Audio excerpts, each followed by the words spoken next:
What's the strangest thing someone you dated did? My boyfriend may or may not be a psychopath, but what he'd been collecting had me shook. So 5 days ago, I noticed that my boyfriend kept a journal in a locked drawer on his side of the bed. I've never really noticed it because my mind had been occupied, but for some reason, it caught my eye this time. So at night when we were in bed, I directly asked him about the journal he kept in his drawer. He gave me a calm smile and pinched my nose all cutely, saying, "It's just my personal journal. Sometimes I write out vivid dreams, and sometimes I put things in there that I want to remember." I asked him, "Like what?" And he shrugged, keeping it vague and saying, "Just things about you." I didn't push the conversation any further because he went back to reading his book, and I didn't want to seem like I wanted to invade his privacy when he clearly didn't want to talk to me about it, but knowing that some of it included details of myself got me even more curious about it. The following day, I decided to find out for myself. I still went through my usual routine of waking up early to make us soft-boiled eggs and toast, and sending him off to work with a kiss. But the moment he was gone, I immediately entered our bedroom and searched every inch for the key to his drawer. I eventually found it taped near the bottom hinge of the closet door. I slipped in the key and twisted the lock open, but the journal was gone. My boyfriend had suspiciously taken it with him to work. It meant that the only time I would be able to check it is on a weekend when he stays home all day, or late in the night while he's asleep. I thought about whether I could just slip some melatonin in his drink later, but that would seriously be wrong in several ways. I decided to take my chances on the weekend. So yesterday, I asked a buddy of his named Mac to come over and invite my boyfriend out. I made up a sob story about how my boyfriend had been looking down lately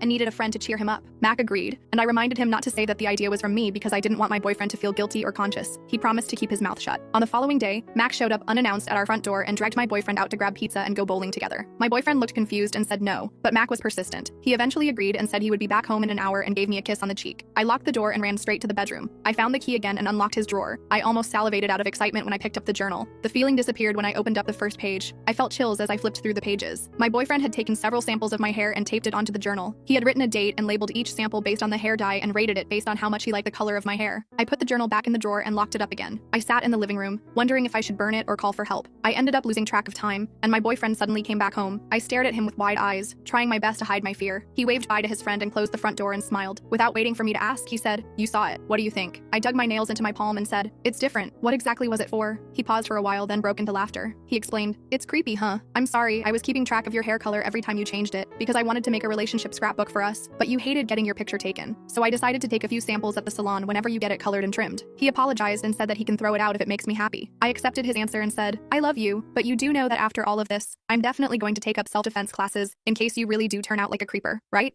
He laughed and said he would be willing to pay for the lessons. Later that evening, he showed me on his phone how he got inspired by a Pinterest scrapbook post, where a parent would take hair from their babies and keep it forever. I told him that the picture was definitely cute, but he needed to seriously work on his scrapbooking skills to make it less scary.